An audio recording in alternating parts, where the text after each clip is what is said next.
Nesse vídeo nós vamos falar sobre as bases numéricas, sistemas decimal, hexadecimal e binário, e também vamos dar umas dicas para fazer o exercício 1.4.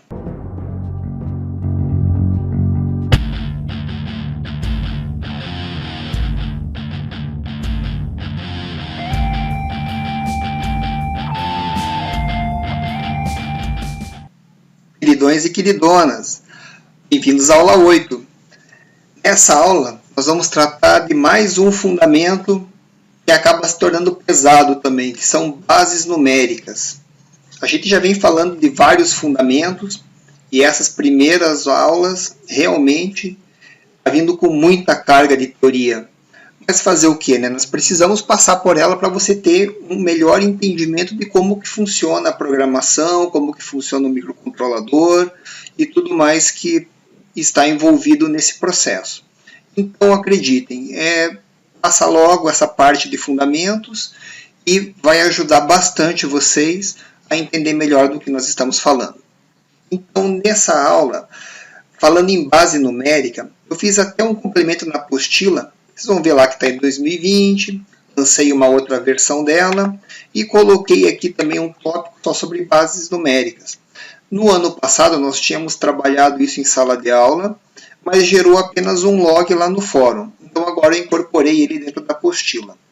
Então o sistema de base numérica está diretamente relacionado à quantidade de símbolos que nós usamos para representar os nossos números. Então o sistema que nós utilizamos no nosso dia a dia é o sistema decimal, que tem 10 símbolos e a composição deles representa os números, certo? Existem outros sistemas que também são utilizados para representação de números. E aqui eu coloquei alguns aqui na apostila. Tem o primeiro sistema que é o hexadecimal, ele utiliza 16 símbolos para fazer a representação de seus números. Então usa do 0 ao 9 normal e depois o A, B, C, D e F complementam os números, né? O sistema decimal que usa os símbolos do 0 até o 9, que a gente usa no nosso dia a dia. Existe um sistema também chamado de octal, que vai do 0 até o 7, muito pouco usado, nós também não vamos utilizar muito. E existe o sistema binário, que utilizam somente 2 símbolos, que é o 0 e o 1. Então, essa questão do sistema binário é exatamente o sistema de números que é utilizado dentro do microcomputador, certo? Do controlador, do Arduino que nós estamos trabalhando. Sempre que se fala em informática, tudo que você vê aí, inclusive na tela do computador agora, no final se resume a um grande conjunto de zeros e uns, certo? Então, o agrupamento desses dados que vão fazer com que tudo se arranje, com que tudo funcione. Quer ver um pouco mais abaixo aqui, ó, eu coloquei uma tabelinha, e nessa tabelinha nós temos aqui, ó, as equivalências. O decimal, que vai do 0, que hexadecimal também é 0, em binário fica 0, 0, 0. O 1 em decimal é o mesmo 1 em hexa, que corresponde ao 1. Depois aqui é o 1, 0, 1, 1, 0 em binário, né, que ele vai crescendo aqui, ó, a combinação deles, né, da mesma forma que depois, quando acabar o 9, você combina um 0, um 2, um 3, um 4. Em hexadecimal vai ser a mesma coisa, vai até o F aqui, que corresponde a 1, 1, 1 em binário. Então, essa questão aqui dos números, essa equivalência, acontece porque você veja como são as grandezas, né?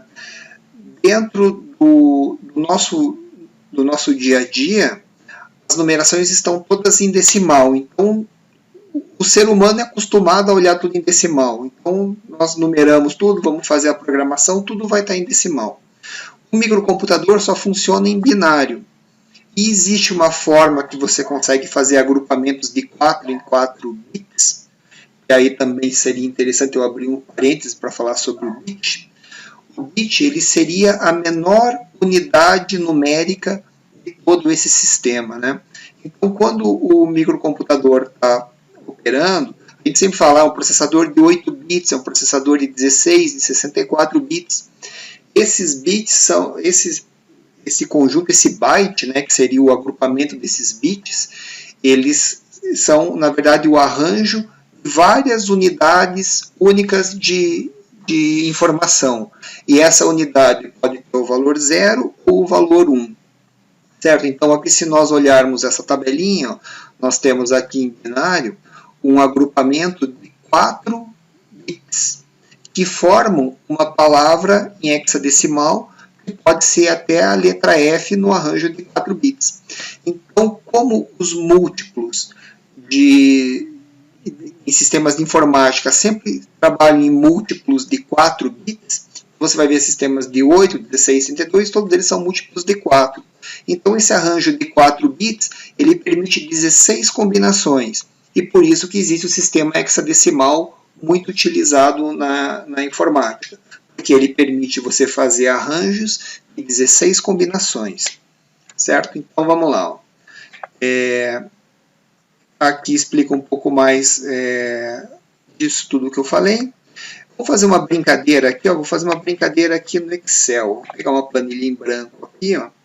Vamos fazer aqui um sistema aqui, ó. Vou colocar aqui como decimal. Em decimal, então, nós temos aqueles símbolos, é o 0, depois o 1, o 2, o 3 e por aí vai, né? Ó, se eu arrastar aqui no Excel, eu posso gerar número. Gerar até o 20 e poucos aqui. Em hexadecimal, nós vamos ter aqui os símbolos 0, 1, 2, 3, 4, 5, 6, 7, 8, 9. Aí aqui começa a primeira diferença, né? O 10 em decimal corresponde ao A em hexa, assim como o 11 corresponde ao B, o C 12, o D o 13, o E o 14, o F o 15, né? Lembrando que são 16 porque o 0 conta como 1, né? Então, o primeiro, na verdade, é o 0, o segundo é o 2, e assim nós chegamos até o F, que corresponde ao 16º caractere.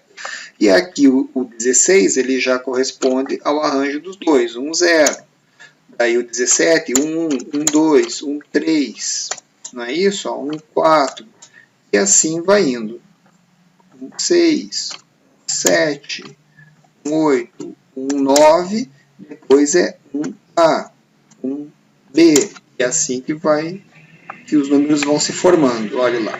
Beleza? Aqui 1B corresponderia ao decimal 16. 26, digo. Em binário, como que fica? Né? Em binário, a gente tem o mesmo sistema.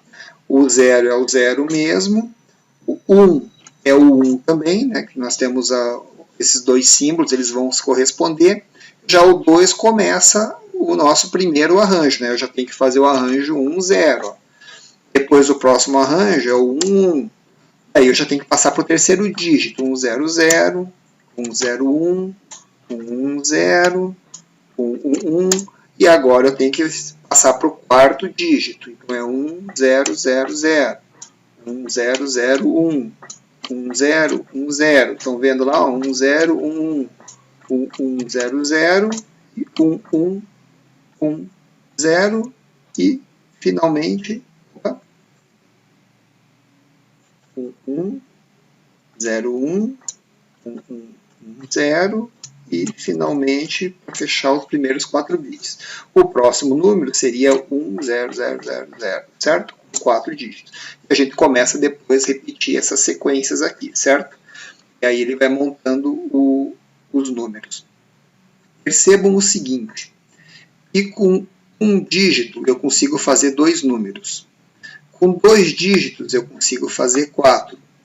Com 3 dígitos eu consigo 8 combinações. Com 4 dígitos eu consigo 16 combinações. Então, isso quer dizer que eu posso afirmar, na verdade, que o primeiro dígito, se eu colocar aqui, ó, o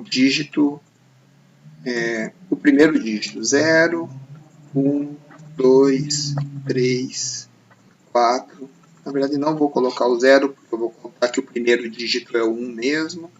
Então, o 1, ele seria como se fosse 2, a quantidade de números que eu consigo colocar em cada, conforme eu vou aumentando o número de casas, é o 2 elevado à potência desse número. Então, seria 2, isso daqui é igual a 2 elevado, 2 elevado a 1, certo? Me permite dois números. Se eu arrastar essa fórmula para cá, ó, eu vou ter aqui 4 números, 8, 16, certo? Então, nós temos aqui, ó, 2 elevado a 1, 2 elevado ao quadrado, 2 elevado ao cubo, 2 elevado à quarta. E se eu tiver aqui os números 5, 6, 7, 8, eu arrastar essa fórmula para cá, vocês vão ver que o número 8 corresponde a 256 combinações possíveis. Ou seja, se eu continuar essa minha sequência aqui de numeração, quando eu chegar na posição 255, né, que seria o 0, que daria 256, eu ia fechar 8 dígitos e o 257 ia puxar o 9º dígito. Então, aí a gente tem um sistema. Vocês lembram lá que nós falamos que o byte consegue gravar no máximo 255 posições, né? Quer dizer, 256, que seria do 0 ao 255, e aqui está explicado, porque é um processador de 8 bits, nós conseguimos guardar em cada palavra dela, em cada posição de memória, né? Cada byte teria 256 combinações diferentes. Aí nós falamos também que quando eu faço uma leitura do conversor analógico para dentro do Arduino, ele vem em 1024, porque aquele conversor utiliza 10 bits de resolução. Então, se eu colocar aqui, ó, o 9º bit e o 10º bit, nós vamos chegar a 1024 possibilidades, certo? Então, ele vai gerar um número de 0 a 1023 no conversor analógico para digital. E quando nós fazemos um arranjo de 2 bytes, você lembra lá o tipo da variável int, a variável short, né? Nós conseguimos fazer arranjo de duas posições. Então, eu acabava tendo um número de 16 bits para compor esse meu número. Então, se eu continuar arrastando isso daqui, ó, até o 16... Cadê aqui? Até o 16, e continuar fazendo essa continha de quantidade de combinação, com 16 bits eu consigo ter 65.536. Que coincidência, né, que a gente consegue guardar isso numa variável do tipo int. E assim vai indo, se a gente fizer um arranjo depois de 4 bytes e por aí vai. A gente vai conseguindo ter mais bits para poder fazer combinação e nós vamos conseguindo guardar um número cada vez maior. Entenderam aqui de onde que saem esses números aqui na computação? Ó?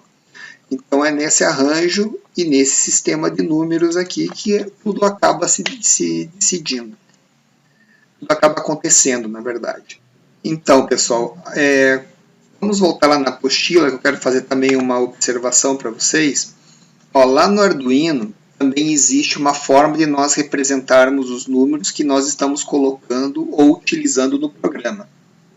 Olhem lá, quando você escreve um comando assim, ó, byte valor, que aqui está fazendo a declaração da variável com o nome valor, e atribuindo a ele o valor 10, então você veja que você está declarando uma variável, batizando ela com o nome e atribuindo um valor.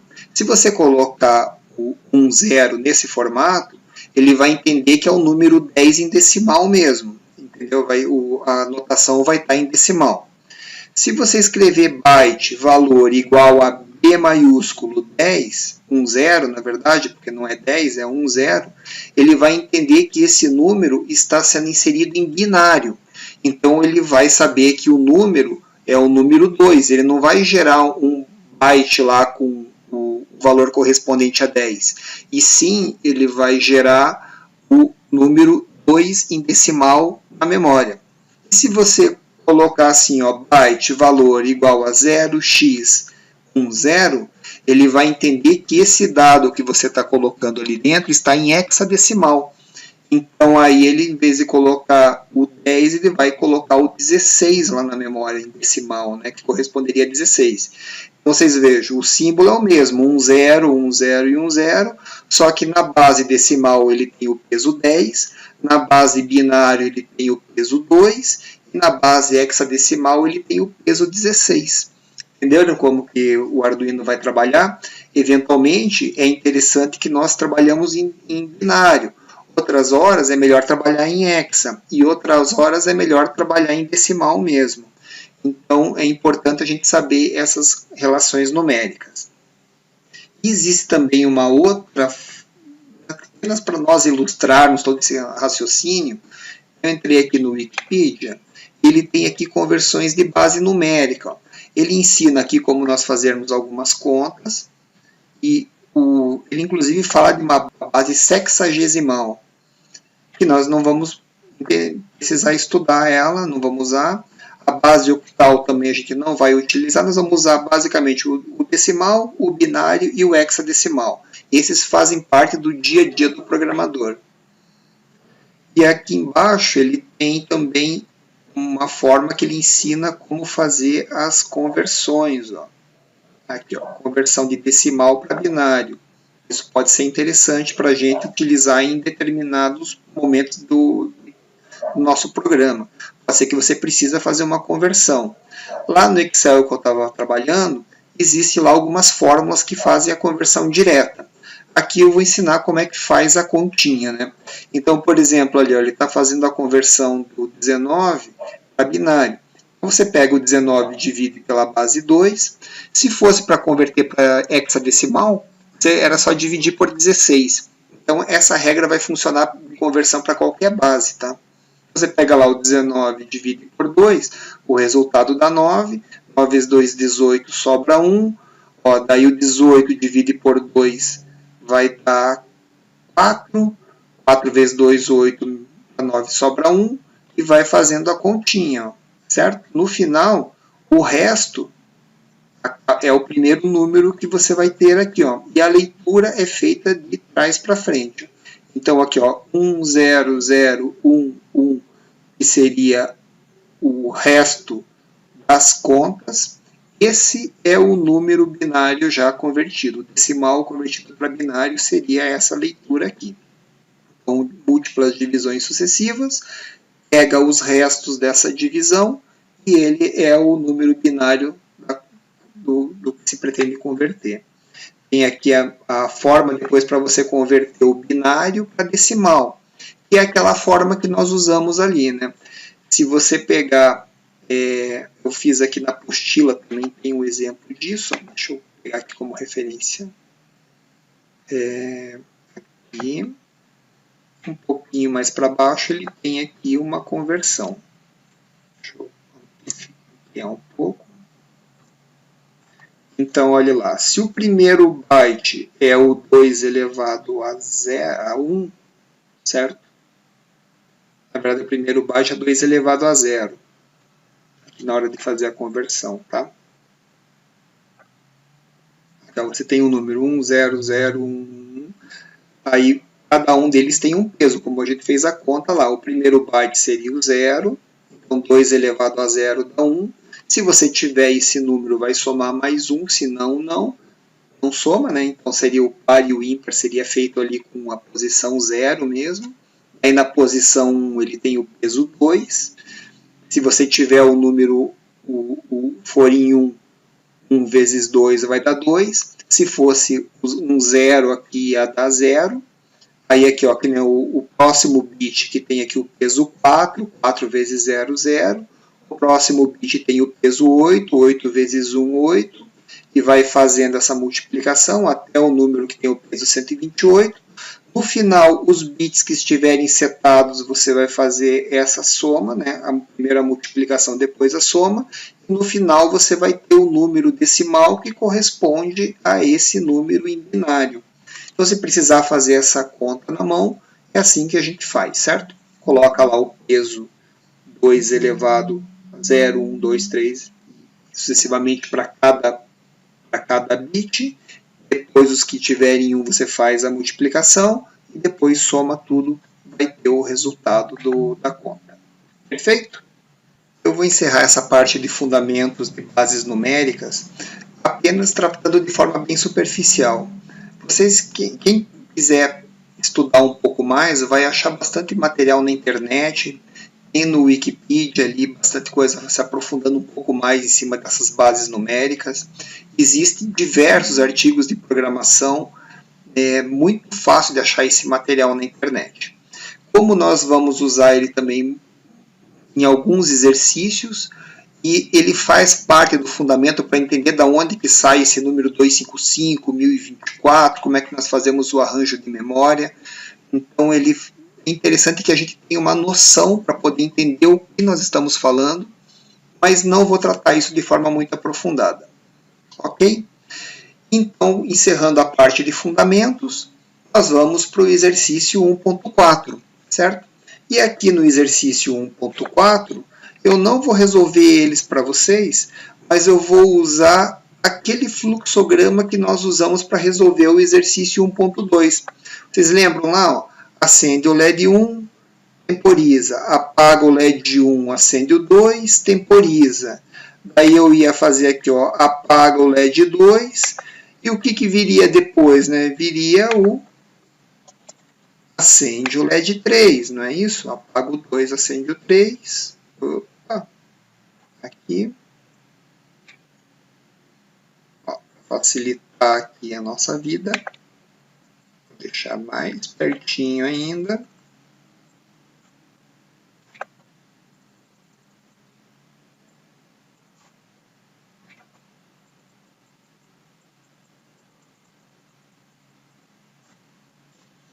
Dar um Ctrl menos aqui para ficar um pouco maior a minha tela. Aqui, ó. 2 aqui. Depois nós vamos apagar. Apaga o LED 3. Apaga o LED 2. Eu vou fazer assim, para ficar mais fácil. Apaga o LED 2 e acende o LED 3. Oh, caramba. Apaga o LED 2. Acende o LED 3. Não é isso? Depois o que a gente faz aqui? Temporiza. Para a gente poder ver essa variação. Depois o próximo quadrinho é o apaga o LED 3. LED 3. Acende o LED 4. Depois temporiza, não é isso? Depois temporiza. Vocês já entenderam aqui, né? Daí nós vamos até o acende. Apaga o LED 4, acende o 5. Apaga o LED 4. E acende o LED 5.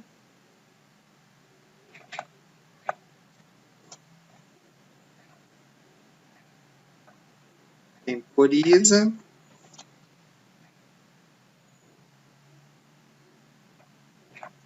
E no final,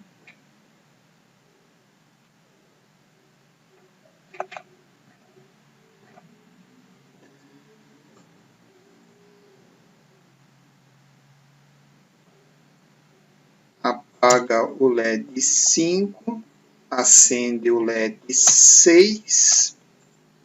Daí, aqui, ó, quando nós fecharmos esse fluxograma, perceba o seguinte, que o LED 6 vai estar aceso e todos os demais vão estar apagados, certo?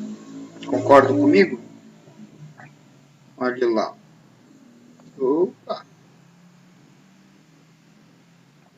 Aqui. E voltou o fluxo aqui para o loop. Então, olha lá. Acendeu o LED 1, ele voltou aqui para cima com o LED 6 aceso. Então, a primeira coisa que eu tenho que fazer aqui é apagar o LED 6. Certo? Vamos lá. Apagar o LED 6. Porque, olha só, eu fiz aqui, ó, acendi o 4, apaguei o 4, acendi o 5, temporizei. Acendi o 6, apaguei o 5 e acendi o 6. Aqui faltou temporizar, né? Vem mais um temporizador aqui, ó. Senão ele nem vai mostrar essa situação aqui. Então, este vem aqui, este vem aqui. apaguei o 5, acendi o 6, temporizou. Ele vai correr aqui para cima com o LED 6 apagado, então, aceso, digo.